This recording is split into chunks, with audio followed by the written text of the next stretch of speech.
1988 میں میں نے پہلا ایپل میکنٹوش استعمال کیا. میں حیران ہو گیا. وہ اسٹیو جابس کا تیار کرتا. میں نے امریکہ میں 1988 میں ماؤس بیسڈ میں نے کہا اچھا یہ ماؤس بھاگتا ہے اور چیزیں بنی جا رہی ہیں اس میں. آئی بی ایم تو بہت بعد میں آیا اور آئی بی ایم 100 سال پرانا تھا, 80 سال پرانا, 1920 کا.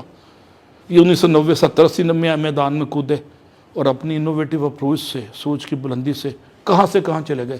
آئی بی ایم نے بعد میں اس کو فالو کیا, ماؤس بیسڈ لے کے آیا. تو تخیل کی فسوکاری یا تخیل کی بلندی جسے آپ کہتے ہیں, اس سے نئے جہان بنتے ہیں.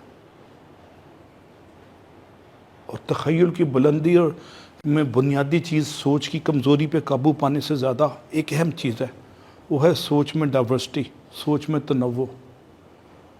اگر میں روایتی سوچ کا پیروکار ہوں تو روایتی رزلٹس ملیں گے, اگر میں غیر روایتی سوچ کا پیروکار ہوں تو غیر روایتی رزلٹس ملیں گے. یہ یاد رکھنا اپنے بات. جو روایت سے without deviation from the norms progress is not possible. یہ اسٹیٹمنٹ میری نہیں, ایک فلاسفر کی ہے کہ جب تک آپ لکیر کے فقیر ہیں, روایتوں کے اسیر ہیں, آپ ترقی نہیں کر سکتے. یہ میں نے ابھی انگریزی میں اسٹیٹمنٹ بولی ہے, without deviation from the norms progress is not possible. Progress کا, ترقی کا تصور ہی نہیں آ سکتا جب تک آپ روایت سے گریز نہیں کریں گے.